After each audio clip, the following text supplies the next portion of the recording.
Tal como noutros territórios portugueses em África, a Guiné teve incidentes que estão na origem dos primeiros surtos de subversão. Desde 1958, que se constituem vários movimentos no estrangeiro que visam obter a independência da Guiné. Muitos desses movimentos deixam de ter expressão, mas o Partido Africano da Independência da Guiné e Cabo Verde, o PAIGC, é o responsável por quase toda a subversão desde 1962 até à independência. A guerra subversiva na Guiné pode considerar-se que teve 3 períodos. Primeiro, o período de preparação da doutrinação e terrorismo. Segundo, o período do início da guerrilha até à chegada de Spínola. E, finalmente, o terceiro período de alteração estratégica de Spínola até à independência.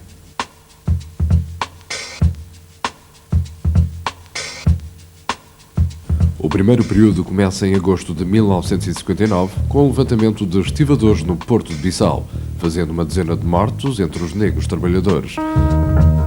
Ainda hoje, o PAIGC, fundado por Amílcar Cabral, considera esse incidente como a origem da subversão da Guiné. Em abril de 1961, reúnem-se em Casablanca todos os movimentos existentes nos territórios portugueses de África, que tivessem alguma expressão e, sobretudo, auxílio estrangeiro na Conferência das Organizações Nacionalistas das Colónias Portuguesas.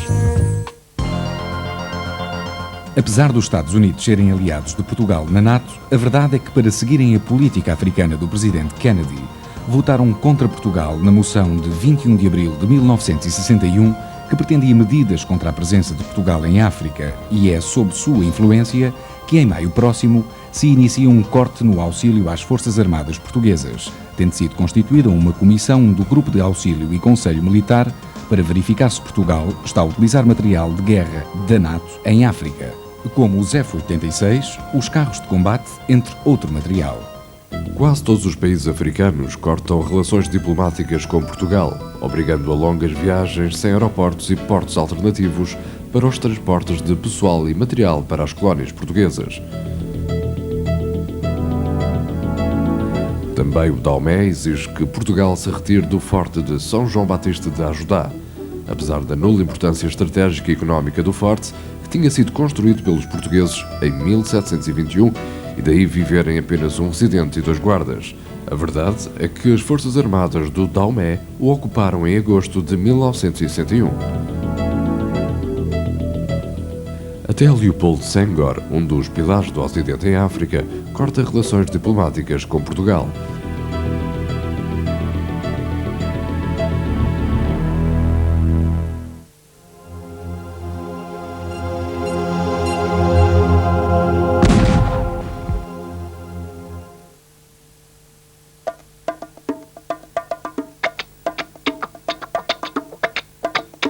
Apesar de ser o PAIGC o movimento responsável de quase toda a subversão na Guiné, a verdade é que os primeiros incidentes foram levados a cabo em 1961 pelo Movimento de Libertação da Guiné, o MLG, tendo executado ações terroristas em Dom Domingos e uns dias depois em Susana e Varela, assaltando e roubando tudo quanto lhes foi possível.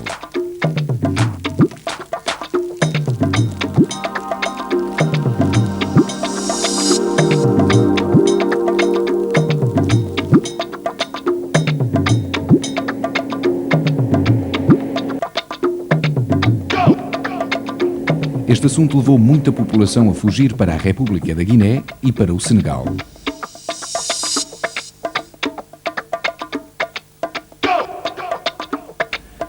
Só em meados de 62, no sul da Guiné, é que o PAIGC inicia a subversão das populações, sem o caráter de clandestinidade que tinha tido nos anos 50, fazendo às claras o aliciamento e doutrinação das populações.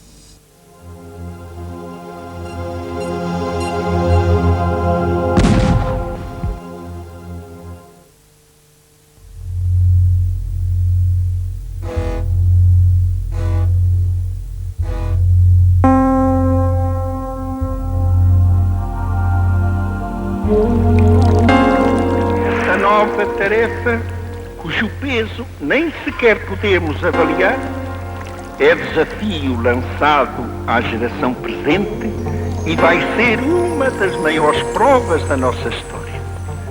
é preciso ter o espírito preparado para ela. Exigirá de nós grandes sacrifícios, a mais absoluta dedicação e, se necessário, também o sangue das nossas veias, como já foi noutras partes.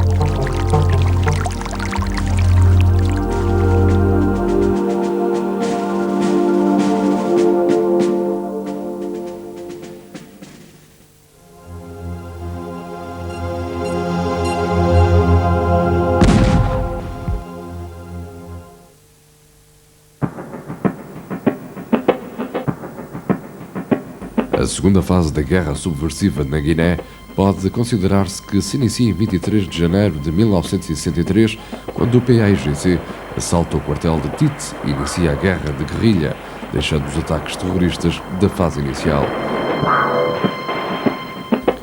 A partir dessa data faz algumas emboscadas e em junho desse ano faz aparecer as primeiras minas anticarro e começa com ações a norte do rio Jeba, na região de Oio.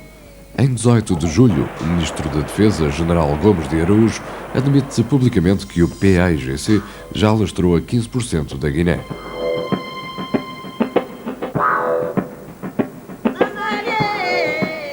A partir de 1964, o PAIGC aumenta a sua atividade e, a partir do Oio, começa a sua penetração em direção ao norte até à fronteira com o Senegal. É a partir deste país que estabelece bases logísticas para reabastecimento e apoio operacional. Neste período, começa ainda a atividade do PAIGC no canto noroeste da província, na área do Boé, visando pressionar a etnia Fula, que até então tinha sido pouco receptiva ao aliciamento dos guerrilheiros. Pela primeira vez, surgem referências ao exército popular numa flagelação sobre a povoação e aquartelamento de Guilés. Nos anos que se seguiram até 1968, o PAIGC vai recebendo auxílio em material de guerra e equipamento dos países de leste, o que lhe proporciona meios para alastrar a sua influência militar a outras zonas da Guiné, obrigando as tropas portuguesas a um esforço continuado.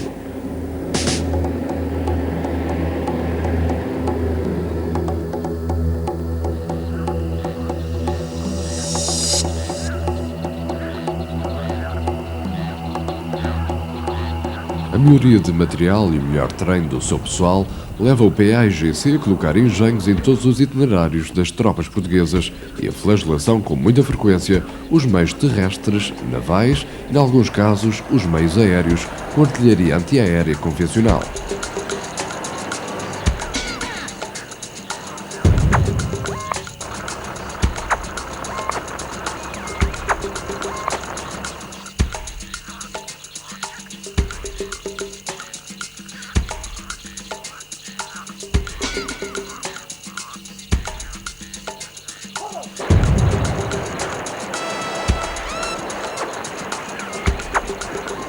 Nestas circunstâncias, o reabastecimento e as deslocações de pessoal e material eram extremamente dispendiosas, porque todos os trajetos tinham de ser feitos em colunas e sofriam frequentemente ataques, com baixas e perdas de materiais.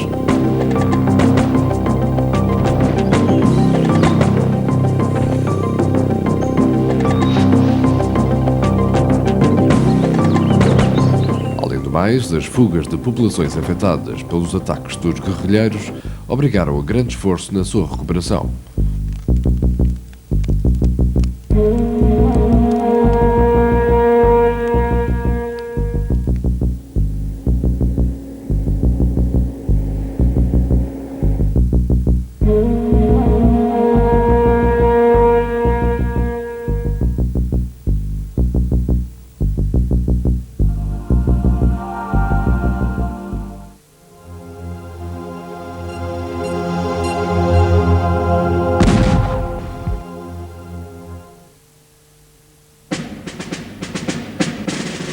A terceira fase da Guerra de Subversão da Guiné coincide com a chegada do então brigadeiro Spínola a 12 de maio de 1968 à Guiné, como governador e comandante-chefe, em substituição do general Schultz.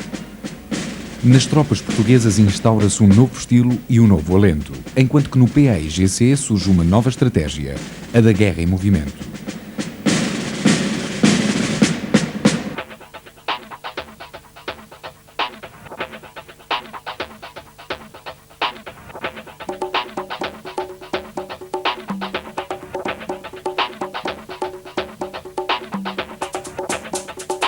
As operações militares na Guiné, desde o seu início em 1962, tiveram sempre características muito particulares, que as distinguiam das suas congêneres em Angola e Moçambique.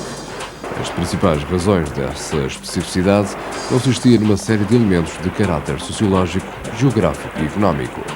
Deste modo, apesar das operações se desenrolarem como forma de contra-subversão armada e organicamente semelhante nos três teatros de operações, a verdade é que havia uma especificidade operacional no modo como eram executadas.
A arborização densa na maior parte do território, sobretudo nas margens dos principais rios, e a extensa e emaranhada rede de rios e canais, dava às lanchas de desembarque, aos botes de borracha e às companhias de fuzileiros navais uma importância operacional que não era tão preponderante nos teatros de operações de Angola e Moçambique.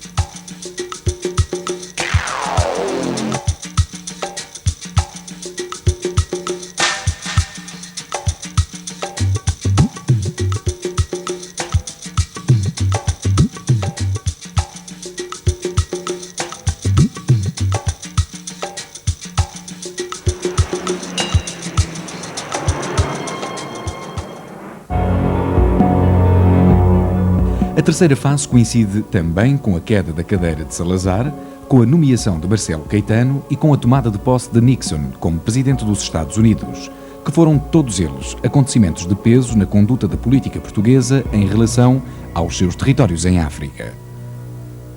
Na Guiné, alheias aos problemas políticos da sucessão do presidente do Conselho em Lisboa e nas mudanças da política internacional em relação à política ultramarina do governo português, havia muitas populações que eram fiéis ao governo. Iniciou-se um período de construção de aldeamentos, tanto junto aos aquartelamentos como noutros locais isolados.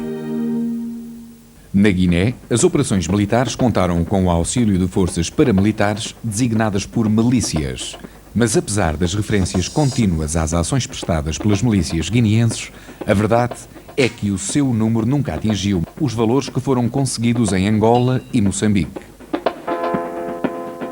Como ponto da situação, pode dizer-se que o ano começado no final de 1968 foi o último em que ainda se podia, com mais ou menos dificuldade, transitar por toda a província por terra para abastecimento e apoio às populações.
O maior apoio internacional por parte dos Estados Unidos é sobretudo a captura de militares cubanos a operarem junto dos guerrilheiros da Guiné Portuguesa, que demonstrava a existência de um eixo Cuba-Moscovo para apoio à subversão na África. O comandante-chefe da Guiné, General Spínola, com a autorização de Marcelo Caetano, iniciou um período de bombardeamentos a bases de guerrilheiros e missões punitivas e de perseguição a grupos operacionais de guerrilheiros do PAIGC no Senegal e na República da Guiné.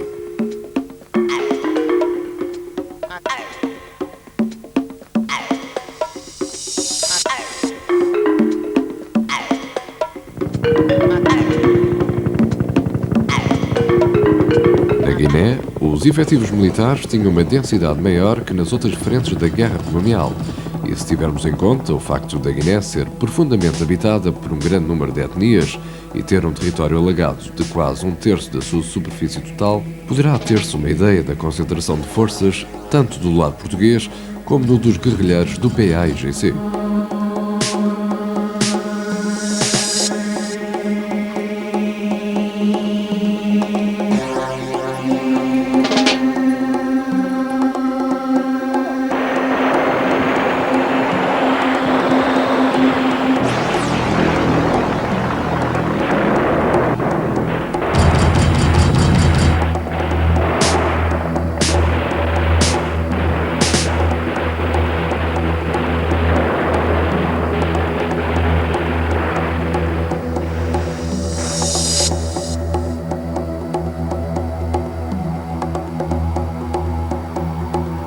O valor dos efetivos nos 3 teatros de operações durante os anos de 1961 a 1973 atingiu o valor total máximo de mais de 140 mil homens. Apesar das reduzidas dimensões do território da Guiné e da reduzidíssima área de território não cortado por redes de rios e canais, a verdade é que na Guiné a média anual dos efetivos era de cerca de 21 mil homens, o que representa aproximadamente um valor de 15% do total dos efetivos empenhados nas 3 frentes. Se fizermos uma análise da atuação das forças que constituíam o dispositivo militar da Guiné, podemos constatar que, no aspecto da constância nos valores dos efetivos, a Guiné tem um lugar de destaque, já que foi neste território que se verificou a mais alta percentagem de tropas de combate de toda a guerra colonial, enquanto que as tropas de serviços eram bastante mais baixas que nas outras frentes. No ano de início dessas operações, foi também o ano da instalação de uma base armada e fortificada do PAIGC, em território da Guiné, na região de Medina de Boé, que tinha sido abandonada por falta de interesse operacional pelas tropas portuguesas.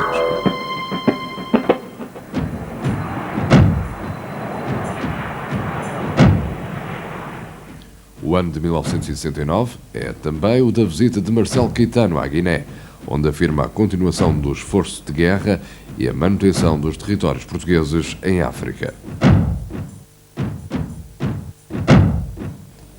Mas o Conselho de Segurança das Nações Unidas condena Portugal pelo bombardeamento de localidades do Senegal, tendo Senghor apresentado um plano para a Guiné, considerando a criação de uma comunidade luso-africana com os territórios portugueses de África, constituídos como países independentes.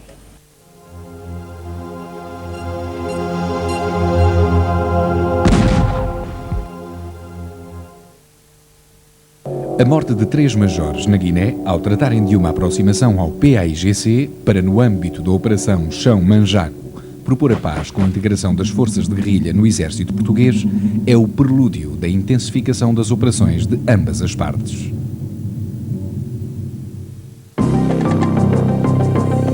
Eram de tal modo importante a componente de transporte marítimo nas operações da Guiné, sobretudo levadas a cabo nas regiões servidas pelos rios, que as tropas de infantaria e, sobretudo, as tropas especiais, como comandos e paraquedistas, utilizavam este tipo de transporte para grande parte das operações.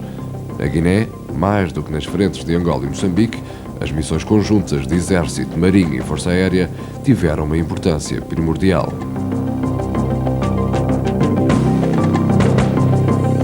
Também na Guiné, durante os anos de guerra, há uma característica importante a assinalar. A A Guiné tinha a mais baixa percentagem de oficiais no seu efetivo militar.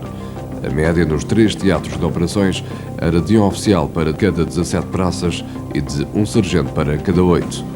A média anual de mortos militares na Guiné foi de 103, o que corresponde a uma permilagem de 4,90, que é cerca de 3,5 vezes mais do que a permilagem em Angola e semelhante à de Moçambique, que atingiu os 4,19 por mil.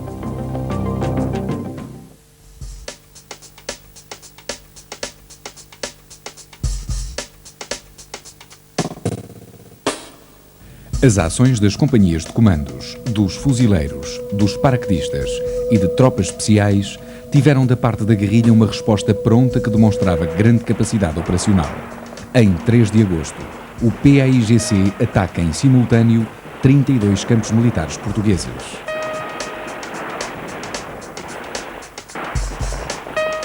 A partir dessa data, o general Spínola considera que para neutralizar as forças do PAIGC terá de as atacar não apenas nas suas bases operacionais e de apoio logístico, mas também no âmago da sua organização e pede autorização a Lisboa para atacar Conakry.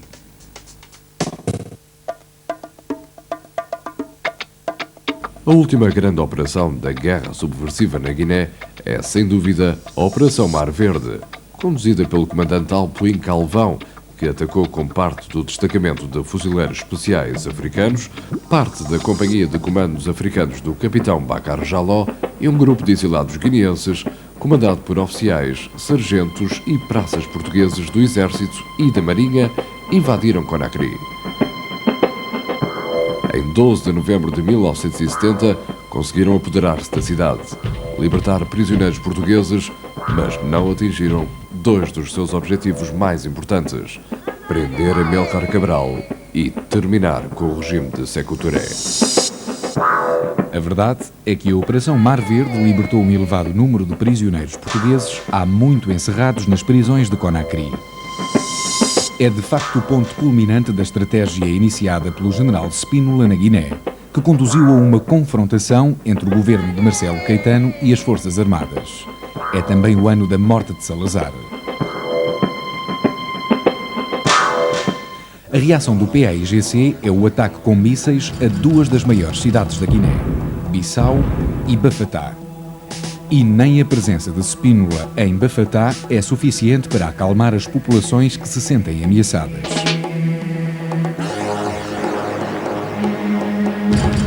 A intensificação das ações das tropas terrestres e navais não supera o aparecimento de mísseis terra-ar, que tornavam difíceis os movimentos da Força Aérea.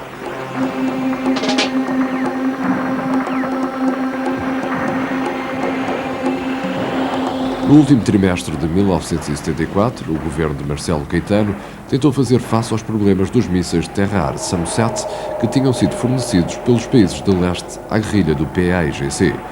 As Forças Armadas portuguesas tentaram adquirir material que pudesse responder à ameaça representada pelos mísseis, mas os Estados Unidos, que ainda não tinham levantado o embargo de armas iniciado por Kennedy, dificultavam muito a aquisição deste material de fabrico americano.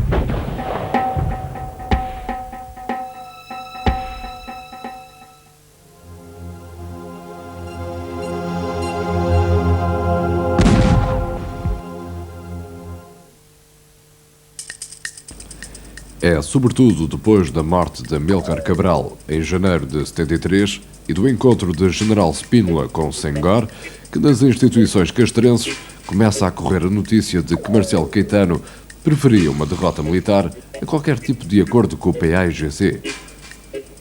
A reação do General Spínola é de molde levar Caetano a tentar um diálogo com o mesmo, mas este acaba por ser substituído pelo General Betancourt Rodrigues.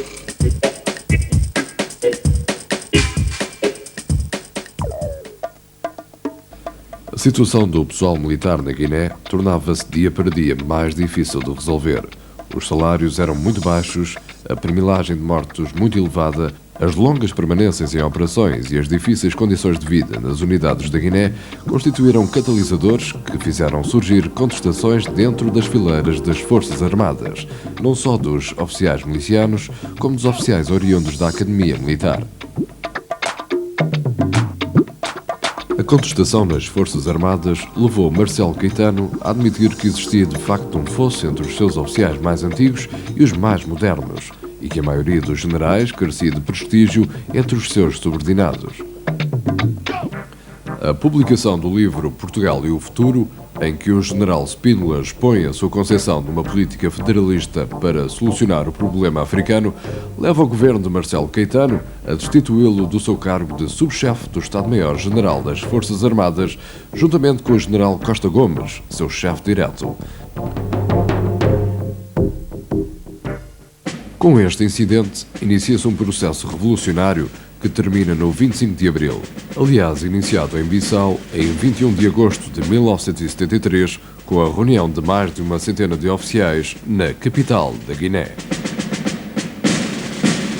Na sequência destes acontecimentos, o 25 de abril surgiu como uma consequência natural de toda a situação político-militar do país e, sem qualquer resistência, sem sangue e com a adesão popular nas ruas, transformou-se no catalisador dos desejos de grande parte do povo português e na reposição da democracia.